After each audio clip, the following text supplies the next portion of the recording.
Wisconsin Republican Party for 6 years. And during his 6 years, he took a state that was blue, elected Paul Ryan, elected Governor Scott Walker, and changed the House and the Senate to a majority.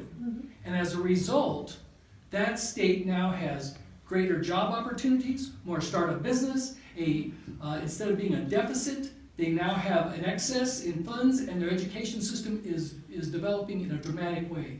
In other words, it went from blue to red, and now, because of the principles of those that finally had the power to do something, they have shown that it works.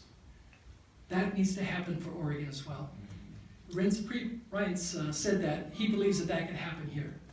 Now, I've enjoyed retirement. This has been so much fun to be able to just work and help people one at a time. I mean, my wife and I donate time helping people get jobs, one at a time. Don't be selfish. And it works out really well.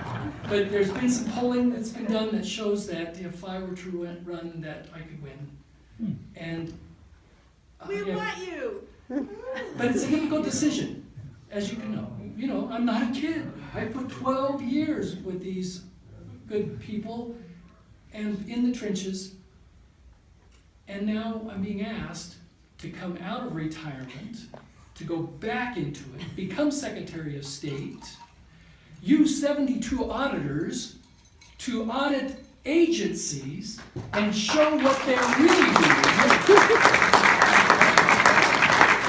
To disclose, make transparent the abuse of power, the waste of funds.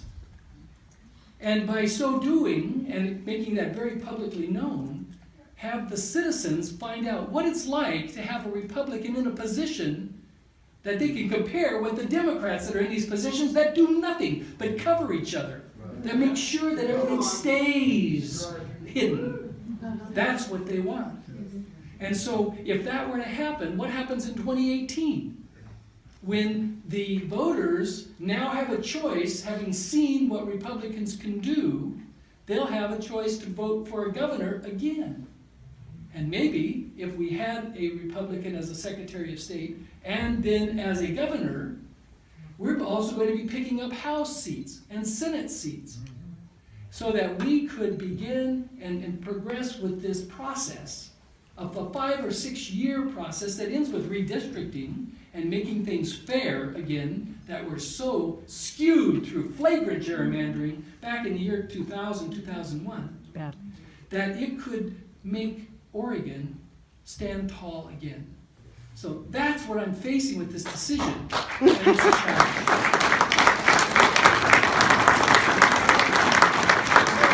One thing that I would need to say, though, is that if we are going to do this, then we're going to have to become a better party than we have been. We will. We would have to no longer say, if this candidate doesn't believe everything that I believe, then I'm not going to support this candidate. It doesn't work that way. I won my elections in Jackson County by 60-70% every time, but to run for the state legislature in Portland wouldn't happen, right? But that doesn't mean that a Republican couldn't win. It just means that there needs to be a Republican who matches that district. And for that to happen, we have to be a party that would allow a district to choose their Republican to represent them and support them, and not circle up and shoot inward because they're not pro-life enough, or they're not pro-something enough, or anti-something enough. We don't need that. I'll tell you the truth. My opinion, the Democratic Party has done such a better job than we have in this regard. They get a candidate, and they support the candidate. And what do they want to know? Are you a Democrat? And can you fog a mirror? Because if you're a Democrat and you can fog a mirror, that means you're still breathing, and we will support you. And we will help you get in because your vote will be for the speaker. And you're not going to be the speaker, but you will enable the speaker to be elected, who then will exercise that power. And the Senate president will be elected, who will exercise that power to protect one another and maintain the power, this one-party rule that has clutched our state by the throat. We cannot tolerate that any longer. We cannot tolerate that any longer. So, my wife and I are considering this, and it is a major decision, but we have already committed ourselves that we're going to be in service for the rest of our lives. And so it comes down to, would we have the support to be able to raise the money to fight a campaign where we win?